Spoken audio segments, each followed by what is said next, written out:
Somalia, a hot, dry country. The people of Somalia respect this harsh terrain and sustain life from its meager resources. What seems barren to outsiders, the Somalis regard as a blessed land teeming with camel herds. Somalia belongs to its people. Its pastures are a gift from God to all Somalis.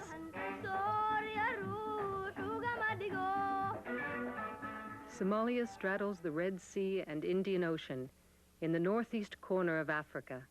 This is the Horn of Africa, the biblical land of frankincense and myrrh at the crossroads of Africa and the Middle East. There are 4 million Somalis and 6 million camels in Somalia. Over half of these people are nomads, the rest farmers and city dwellers.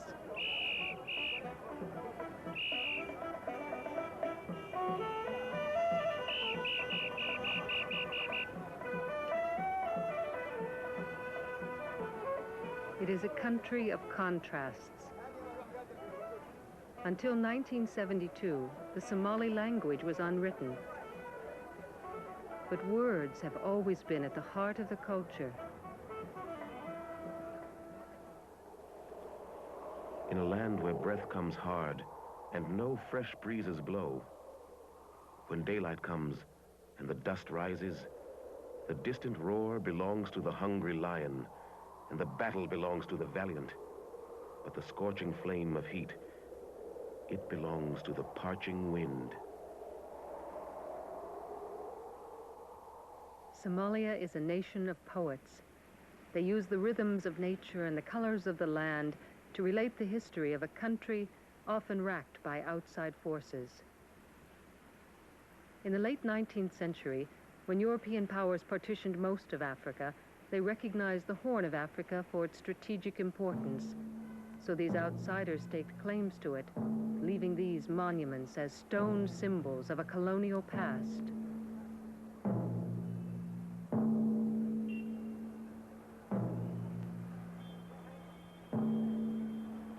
In the Horn, Britain, Italy, and France joined the ancient African empire of Ethiopia in dividing up vital Somali grazing lands.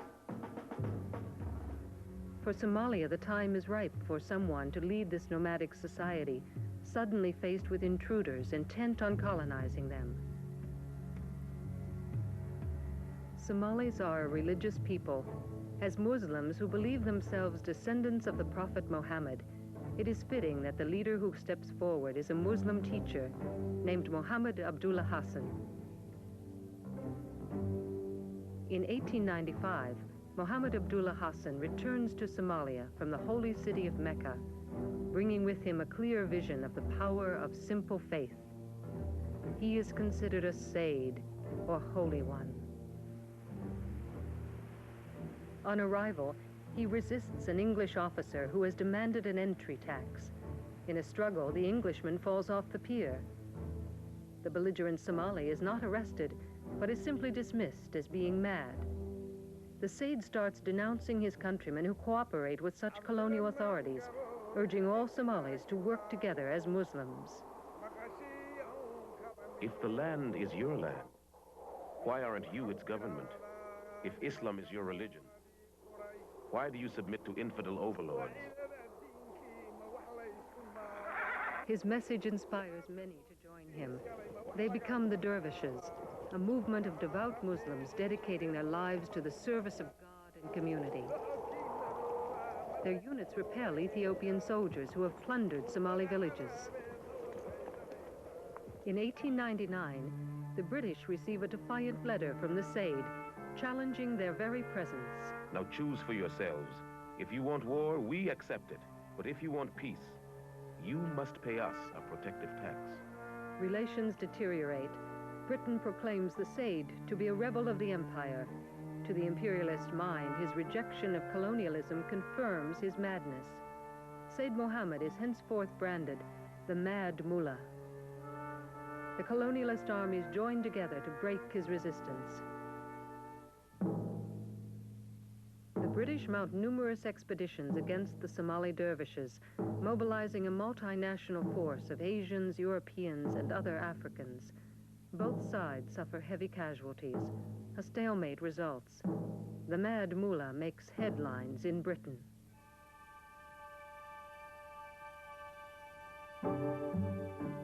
The Said addresses an open letter to the English people. I wish to rule my own country and protect my own religion. We have both suffered in battle. I have no forts, no houses, no cultivated fields, no silver or gold for you to take. All you can get from me is war, nothing else. If you wish peace, go away from my country to your own. Said Mohammed's dervish army continues to grow and soon numbers 10,000 men and women, all trained to ride and to shoot. The war-weary Italians and British negotiate a ceasefire with the Said, allowing his dervishes a territory in the interior. They regroup and create councils to advise their guerrilla army and its civilian supporters. In 1910, Britain reluctantly withdraws her forces to the northern coast. Before leaving, arms are distributed to so-called friendly clans, thereby reigniting old rivalries. The British quickly realize their withdrawal was a mistake. They create a camel corps to patrol coastal areas. In 1913, its commander, Captain Richard Corfield, disobeys orders and leads an attack against the dervishes. Corfield is killed, his forces annihilated. Said Mohammed commemorated the dervish victory with a poem. You have died, Corfield, and are no longer in this world. A merciless journey was your portion. In that other world, tell your companions how God tried you, and say how the dervishes were like thunderbolts of a storm, rumbling and roaring. The dervishes abandon their guerrilla tactics, building a network of fortresses to establish the territory of their state. This political strategy makes them immobile. Military roles are reversed. The dervish structures become fixed targets. After World War I, the British vow to crush the Said's movement quickly and economically. In 1920, a major expedition combining air, ground, and naval forces is dispatched to Africa with the Air Force in command. For the first time in history, air power will determine military strategy. Air Vice Marshal John Gray remembers. In previous encounters with the British, he'd always had the advantage of extreme mobility. He could move about that country so easily and quickly. The aeroplane reversed that, and we had the initiative, which was quite a new thing. The target is the dervish headquarters at Telef. We'd got the Mad Mullah bottled up in this fort and bombed it. I think we did probably a fair amount of damage. The Said curses the planes. Vultures hovering over my head, eager to dip their filthy beaks into my body. Anyway, the Mad Mullah was not so easily caught. He waited for a few days. He watched what was going on around him. He noticed that the Camel Corps watered their camels early every morning, and their horses. And whilst they were busily engaged in doing this one morning, he and about 30 of his head men on ponies escaped out to the other side of the fort and made a dash for it. So that was the end, really the end of the little war. Though the dervish troops had been dispersed and the forts were left in ruins, that so-called Little War had laid the foundation for the modern Somali state and established Said Mohammed as its father. Said Mohammed articulated Somali beliefs with a poetic power that inspired his people. Today, at the National Theatre, dervish history is reenacted. Oga kalilede ali haradan no buuxin jiray kuma harasi. For Somalis, poetry is a public art, the expression of their culture, valued above all else.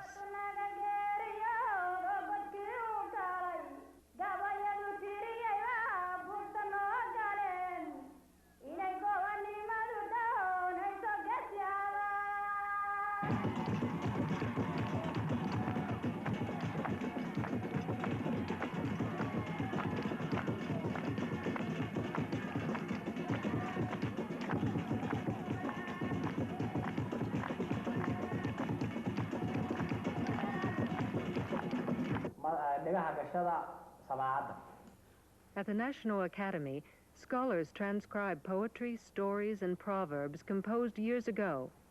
This project is especially important since Somalia adopted the Latin alphabet for its language just in 1972. Poems which for generations were known only by heart can now be preserved in the written Somali script. That language is also used for public administration, law, and especially education, where great changes have occurred in recent years.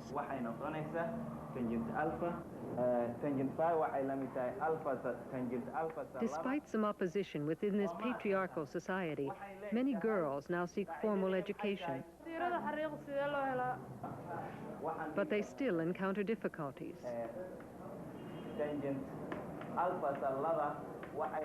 Dahabo Farah is a dean at the Somali National University. In the Somali society, it's very important for a woman to get married because it's very difficult for a woman to live as an independent person. There is this pressure, and they are not encouraged generally to, be educated.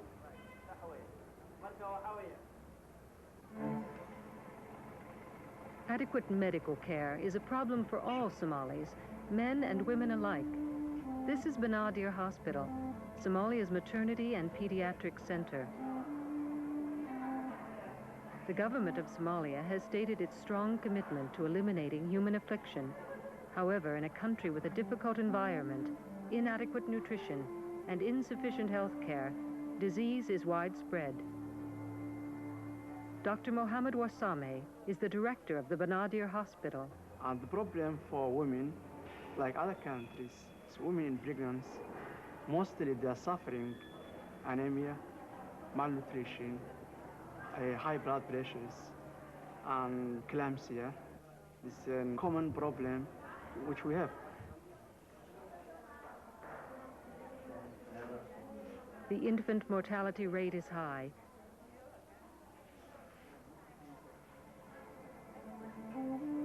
Even though much progress has been made with the help of the doctors of many nationalities who work here, and the extent of medical care now reaches beyond city limits, Somalia still faces enormous medical problems.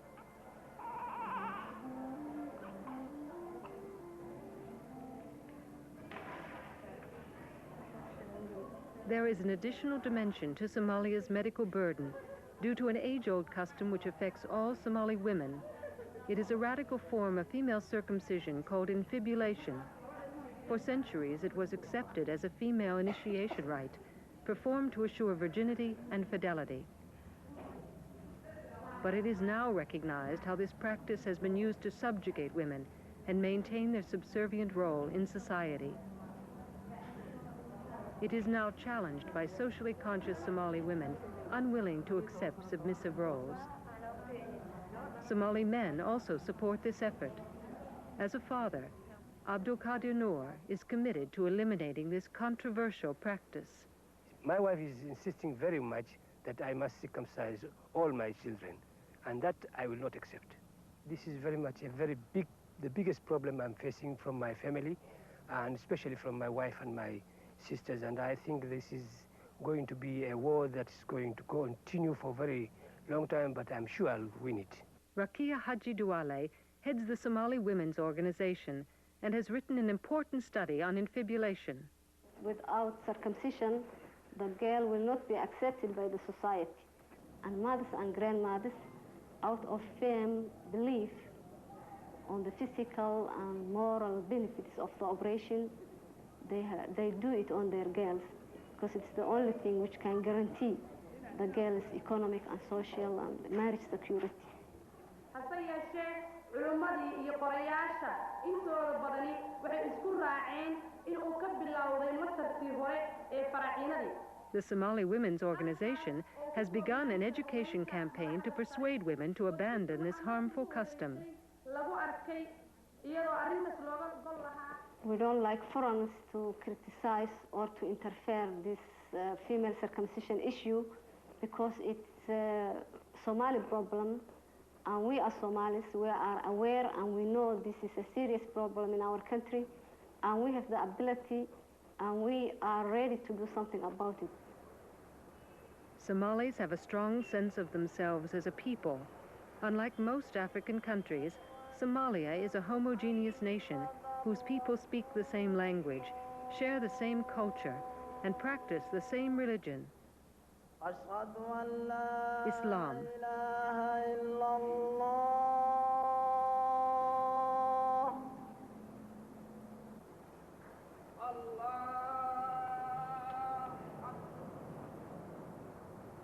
غير المغضوب عليهم ولا الضالين.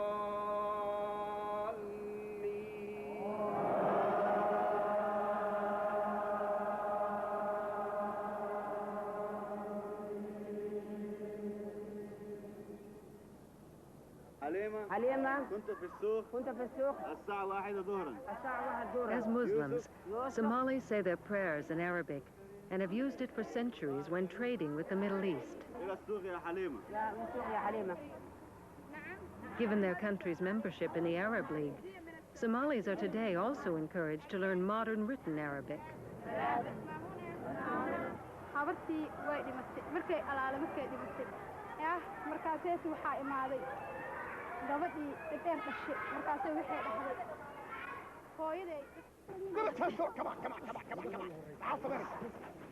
National service is part of the responsibility that every Somali has.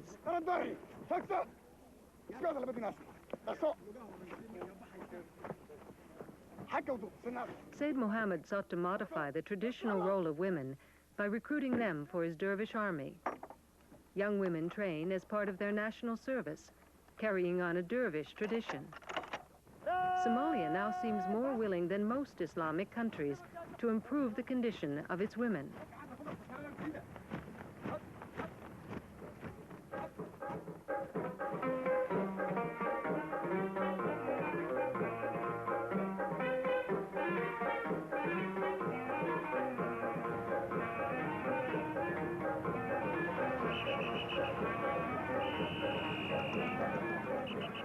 The Somali capital is Mogadishu, seat of the government led by military men who took power in 1969.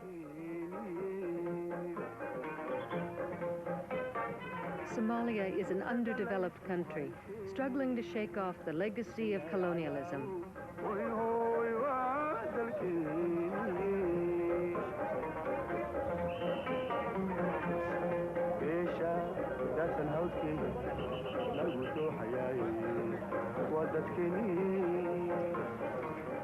As a country in transition, much about it remains perennial.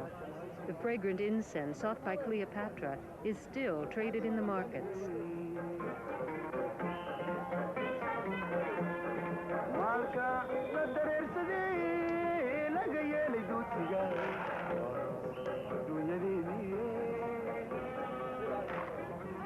Nomadic people travel lightly because people on the move have little use for bulky goods.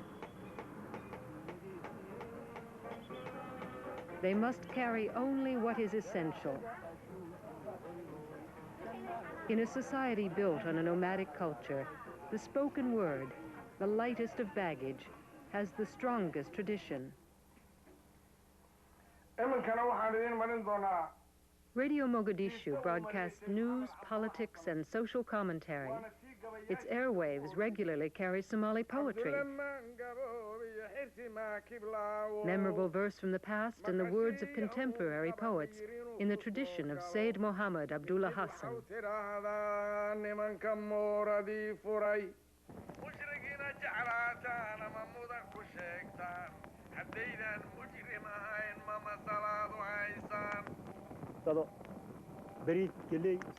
All oral traditions, but especially poetry, are of paramount importance to Somalis.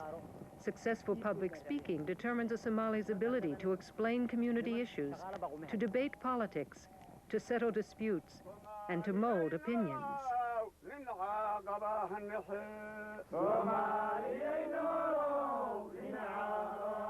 Poetry teaches Somalis who they are, where they come from, where they are going. It makes them laugh. It helps them remember. More than a refined art, poetry is essential for their cultural survival. The Somali population, as in the days of the Dervishes, remains primarily nomadic. Mohammed Musa Awala is project director of the Somali National Range Agency. Nomadic life, in actual fact, is a life that's dictated by the environment.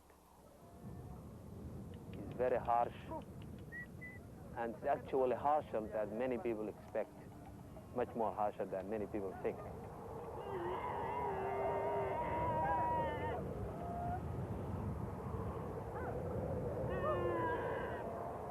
Hot wind and heat will lick you like a flame.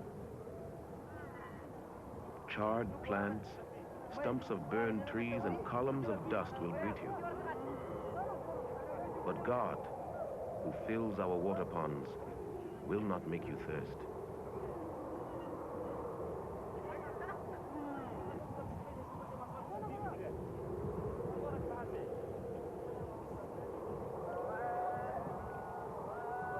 Somali nomads travel hundreds of miles each year across extensive rangelands, moving from streams and salt pans to sparse pastures. Some vital grazing areas remain, however, within the boundaries of Ethiopia, causing border conflicts and tense relations.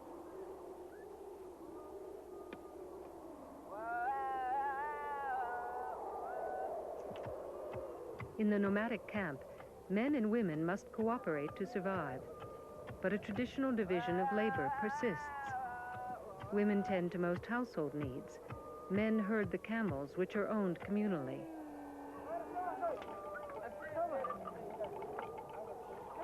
For Somalis, the camel is wealth, the carrier of goods, the provider of life.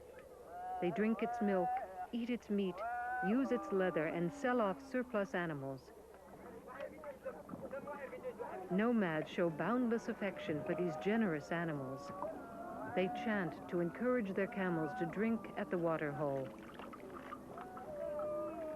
They are all here, ready. They belong to us. How splendid and useful they are. And they are standing ready. You will be cooled. Come forward slowly. Put your mouth to it with blessing. It is devoid of evil. Your shriveled bones are now moist and full again. But the wells are just a stop, for nomads must move on in search of vegetation to sustain the herds. Loss of access to even the smallest pastures can be fatal. National boundaries imposed by outsiders are meaningless to a nomadic people. In this society, the camel is the mainstay, linking Somalis of the interior with countrymen in the cities. Livestock is Somalia's main export, supplying principally Arab countries with goats, sheep, cattle, and camels. Here in the goat market, lively trading is the order of the day. Goat's meat and mutton are staples. Somalis, as entrepreneurs, are skillful and judicious in the marketplace. Daily life goes on.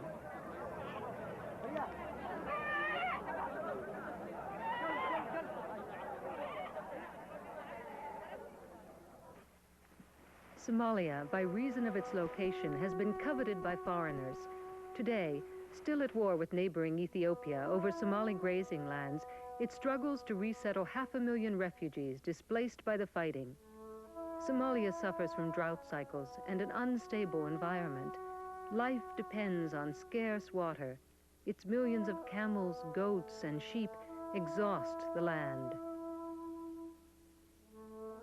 With the oil-rich Middle East nearby, the Horn of Africa, once partitioned by colonialists, is today an object of political and military maneuvering by superpowers. And yet, these hardy, fiercely independent survivors are beholden to no one. The legacy of Sayyid Muhammad lives on in his people, reminding the world never to take them for granted. For as it was said of the Dervishes, no one ever broke their spirit. Now you depart through places steeped in heat, but in that scorching heat that parches the throat and sears the flesh, may God in his compassion let you find that great bowed tree that will protect and shade you.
This program was made possible by a grant from the National Endowment for the Humanities.